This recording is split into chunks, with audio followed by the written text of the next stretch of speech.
Three, two, one.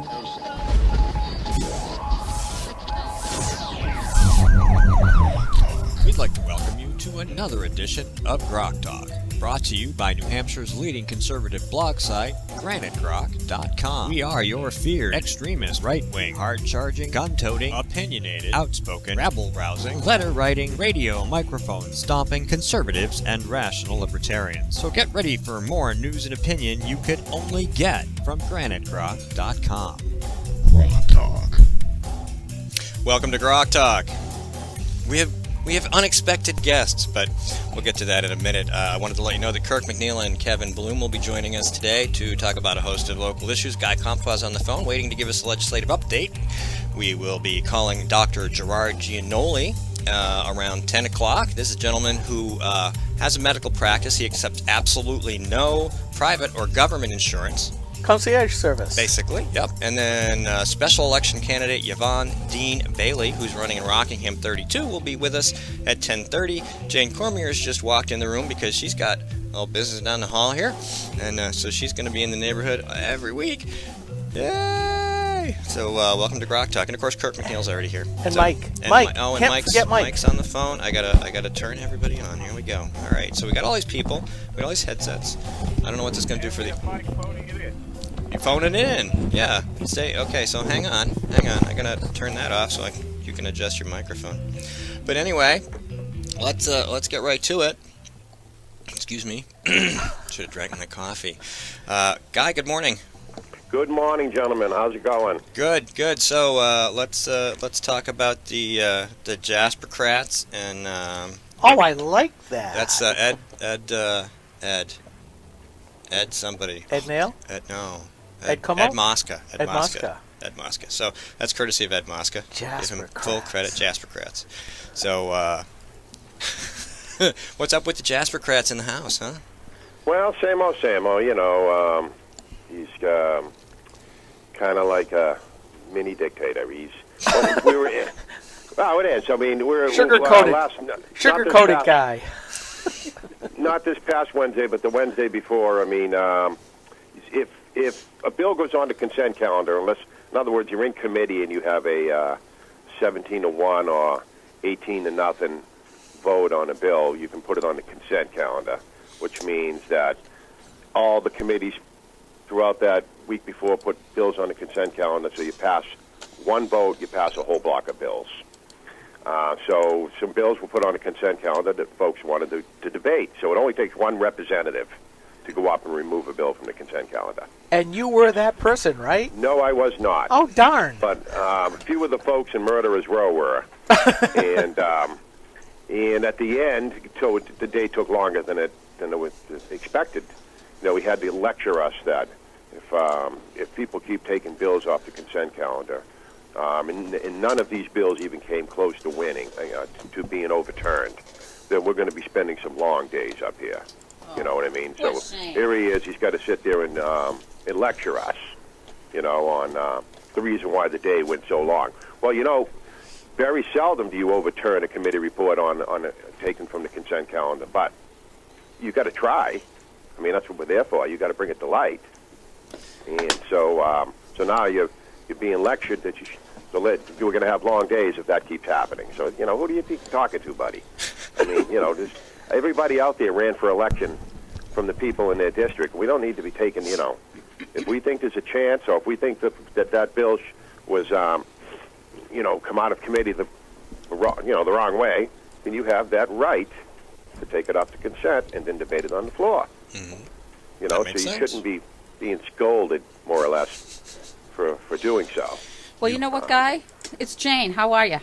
Hi, Jane. Listen, I have to say that right on topic of what you're saying, I hear through my people in the legislature that any life bill is also being in the background, told to just let it go.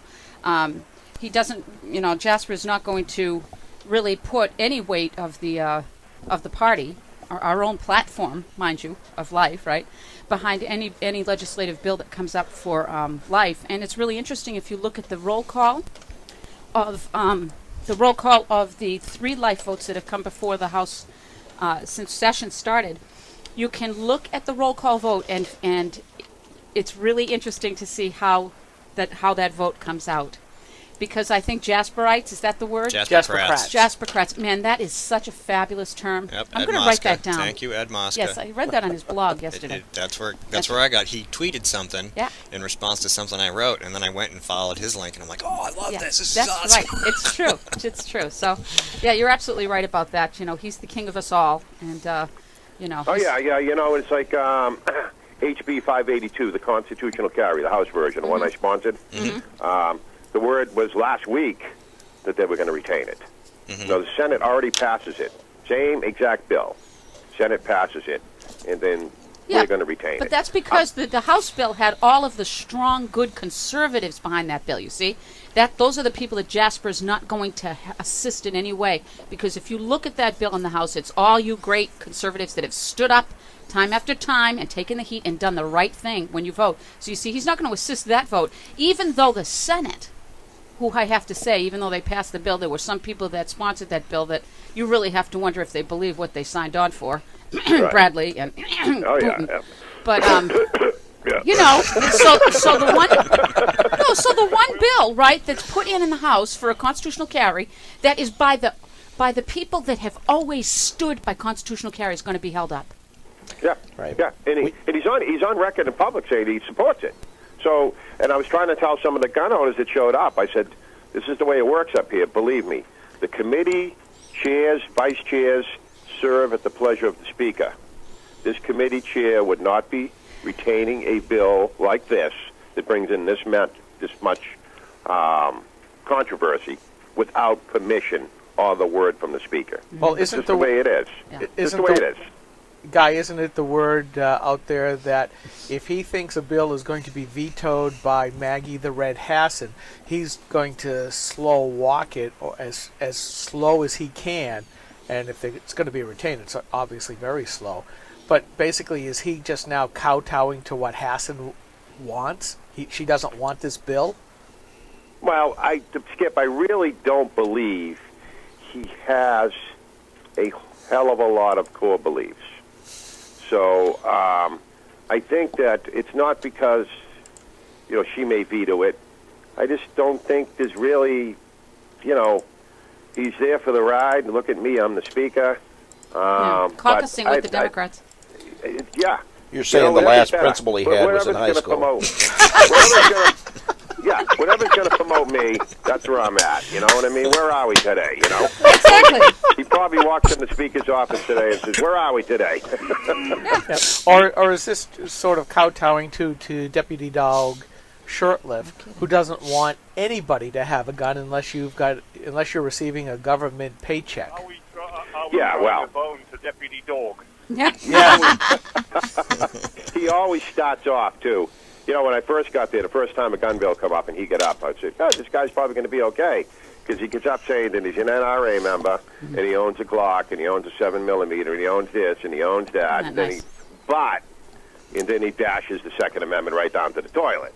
So, you're exactly right. There's nobody smart enough besides him and the ones around him that should own firearms. I want to just offer something because I was on the phone with some people nationally who I have to remain nameless with, but national politics that are watching the Jasper debacle. They know, no, I'm not kidding. They know with names what's going on in the state of New Hampshire within the party within our New Hampshire State House, which I found incredibly interesting. That an out-of-state big Dang. organization knows every single thing and in fact brought the subject up to me in detail.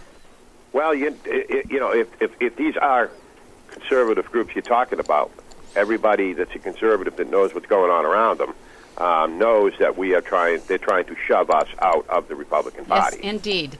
So it's no secret.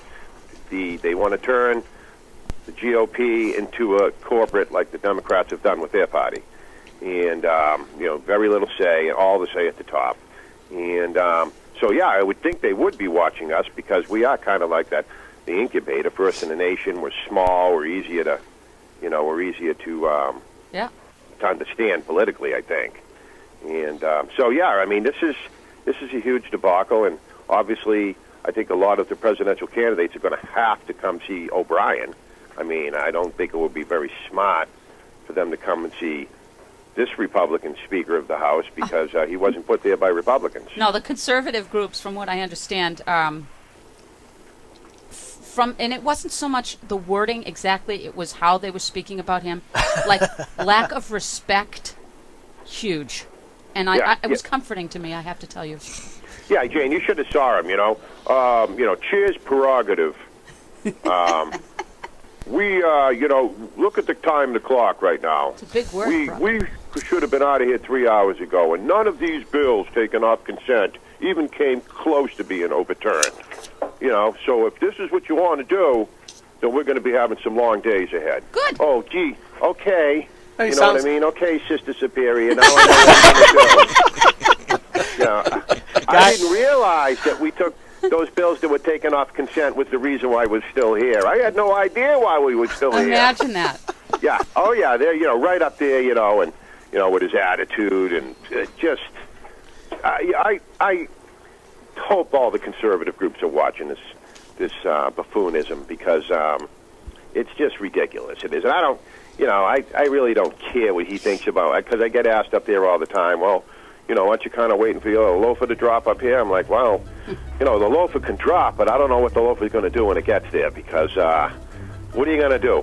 What are you going to put my seat up? That's what I was saying. My seat's going to end up on top of the gold dome. Well, it sounds like he believes seagulls crap on me. Oh, no. It certainly sounds like he has the same outlook on things that Obama does, that he should be able to rule by decree. He doesn't understand that democracy, our constitutional republic, was made to be slow, made to be messy, made to be irritating, because they wanted to make it hard to pass stuff through. Yeah. Exactly. It's very difficult to pass stuff. So most of the time, it's incredibly difficult to override a veto, so you know where they were thinking there. They don't want these overridden unless, it's something that's important, They don't want it to be an every day of the week thing. They make it difficult. And this guy's just, I mean, I don't know. I guess I got to fall back on what Mom says. If you don't have anything good to say, don't say anything at all. And I said, well, Ma, you might as well just tape my lips shut if I'm going to be up there. Well, you know the rejoinder to that one, don't you? Don't say anything unless you have something good to say. And boy, is this good. He's actually in the room with us using his phone headset. That's why you hear the echo. All right, Guy, we're running up to the end of the segment. Anything else we need to hit real quick? Nope, nothing that I can think of right now. No word on the budget yet. And so that'll be, that I'm sure will be a lot to talk about. We might take a whole segment for that. So, all right, thanks a lot for calling in, and we'll hopefully talk to you next week. All righty, thank you. Take care, Jay. We'll see you. Bye. All right, we got the phone lines closed off for a little bit here. All right, did you have something you want to cover real quick? Because you have to give your headset to him. I will definitely. I'd love to. Thank you for letting me do this. The New Hampshire Right to Life, of course, of which I'm president. I'm watching really carefully the legislation that's coming out of the House.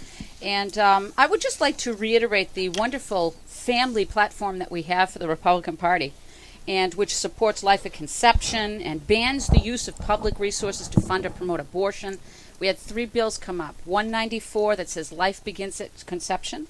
670 that was an act relative to the rights of conscience for medical professionals, abortion, and or professionals that don't want to get a flu shot, right, but can get fired because they don't want to take the flu shot, and they have no right of conscience to say no to that. Everybody just thinks it's an abortion issue. 670, right? And then 677, which for me was an absolute killer, preventing public funds from being used to subsidize abortion. Okay? And I think that there were a lot of Republicans that voted against these bills that were not a surprise. These are the typical Emersons, the people that call themselves exactly. They call themselves Republicans, and we know the Jaspercrats. Right. But that's going to be a great term. There were others though that would surprise you on some of these votes. And I just want to, put out there that we're going to be following these, and we have little campaigns coming up to put the heat where the heat deserves to belong. And you know what? If people are going to call them liberty, they believe in liberty candidates or conservative candidates, and they can't support. I can understand a libertarian that maybe doesn't want to get into a life issue, saying life at conception, they can't go for that. I cannot understand a liberty candidate saying that they think public funds should go to support abortion in a private company. Privatized businesses receiving taxpayer money to kill babies for me is a huge no. Huge no. Big sign on the wall that says, don't vote for it, even if you are a big L libertarian. And we're going to watch these votes. We're going to make sure that these reps, that this isn't going to be voting in silence and then you walk away. We're going to make sure we put the heat on them. There are some things that the Republican elected officials should be able to vote for, and not subsidizing Planned Parenthood, in my mind, is a huge no-brainer. All right, we're going to take 60 seconds. We'll come back with Kevin and Kirk and go on another legislative rampage. We'll be right back. This is a coalition of New Hampshire taxpayers. We're located at 8 North Main in Concord, New Hampshire. This is a repository for all things conservative and municipal. So if you have a problem in your town, your school, your budget committee, the right to know law, and now the top of our list is voter fraud. You have a tip for us, some information for us, you want to join or help us out, cnht.org.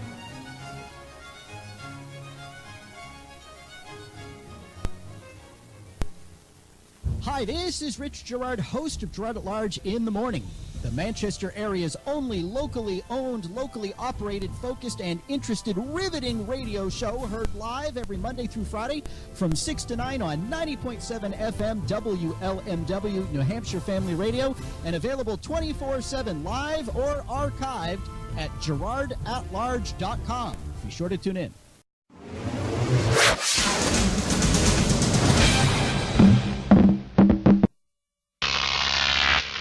Grok TV.